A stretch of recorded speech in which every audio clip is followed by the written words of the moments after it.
Tottenham leads away before an international break.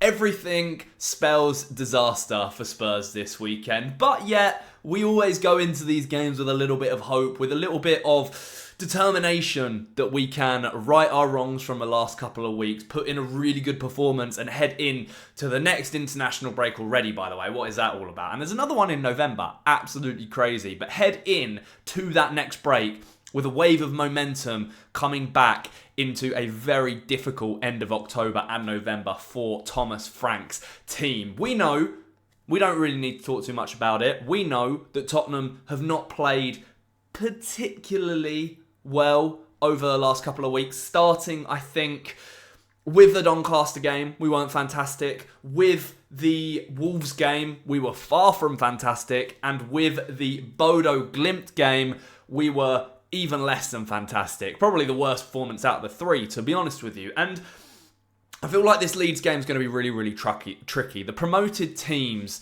have been excellent, I must say, this season. And as usual, I say this, I feel like I say this a lot in my videos, but it's a potential banana skin, this Leeds game. The potential to really slip up. They've got a good squad, a good manager in Daniel Farke, and like Sunderland, really, they've started really well. I think Burnley are maybe the exception to the rule of these promoted teams starting really, really well. But Leeds away is a tricky test for any club to go to. Any team in the Premier League will have to play well to win at Leeds away. And that's what worries me about this game. I don't think Spurs have won a match before the international break since 2023, which obviously is a couple of years ago, and that was against Luton, who have since been relegated twice.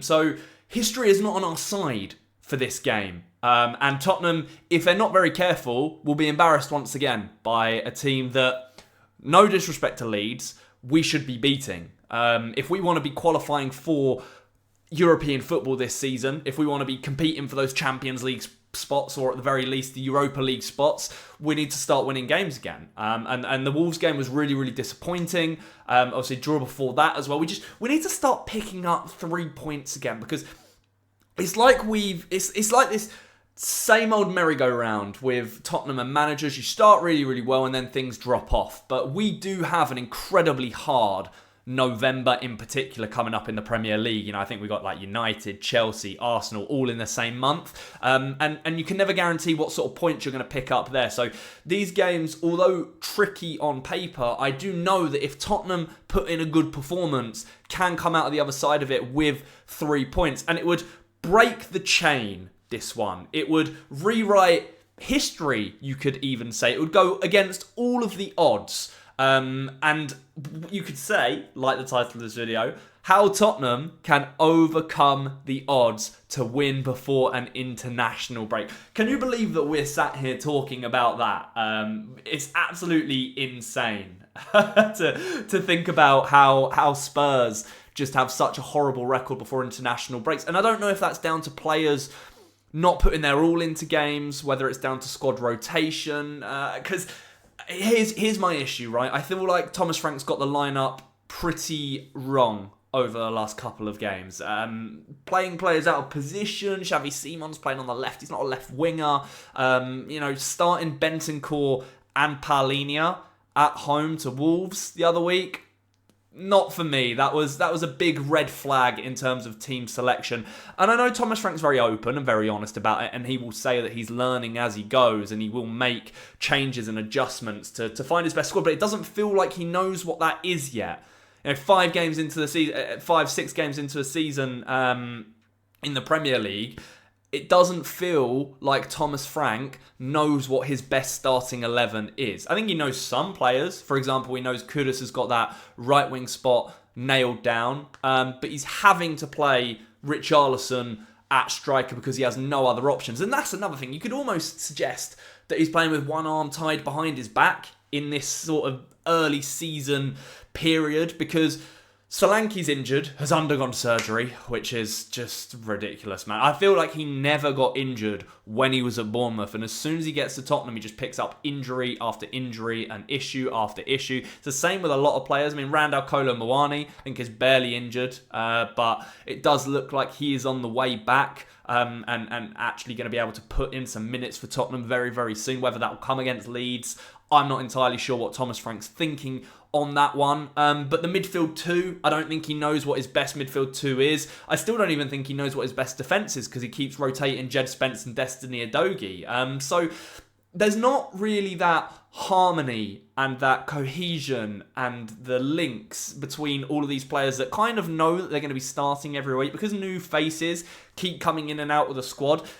I do consider whether that could be a little bit disruptive and interrupting our flow and our ability to actually really build any of this momentum. But nevertheless, regardless as to whether we had a fully fit squad, whether we know our starting 11 nailed down, whether Thomas Frank was absolutely flying, Leeds away is going to be a tricky game. We're going to come back face-to-face with Joe Rodon, who obviously was at Tottenham, never really got ample opportunity to prove himself there, joined Leeds again permanently, and he's been doing really, really well for them this season alongside Goodmanson. They've got obviously Calvert-Lewin up top for them now, and they do have a lot of good players. It will be a tricky game. I'm fully aware of that.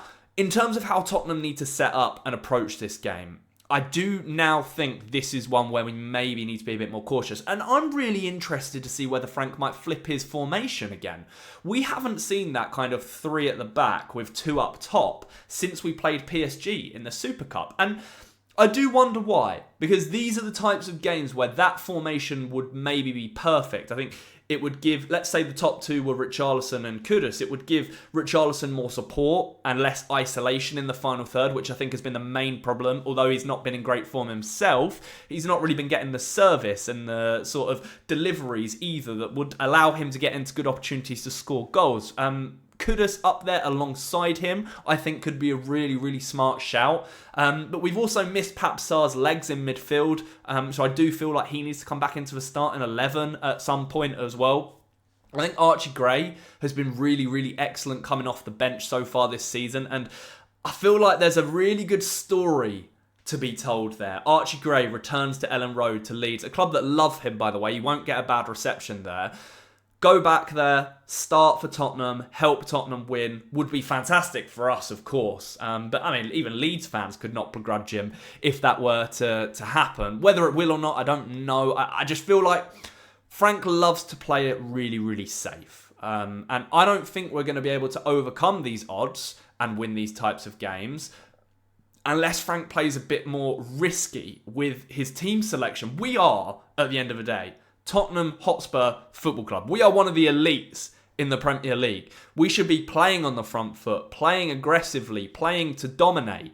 But it doesn't feel like we've done that whatsoever this season. And that's kind of one of my big problems that I have with Frank and Spurs in general at the moment. And I hope to see that change over the season. I know it's not going to be done in the early stages, in the first few games. I know it's going to take time to mould and shape this team under another new manager. And I'm, of course, willing to give him the time. But we can't afford to fall too far behind.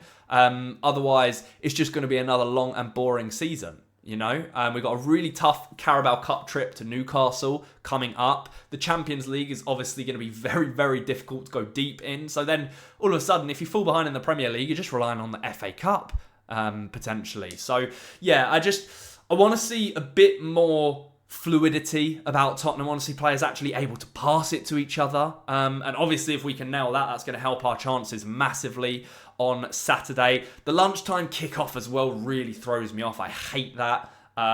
So, yeah, it's just a really, really difficult one this weekend. I do think the odds are stacked against Spurs. I could almost sit here and say that Leeds may well be favourites for this game. But do I think that we can still win the game? Yes, absolutely I do.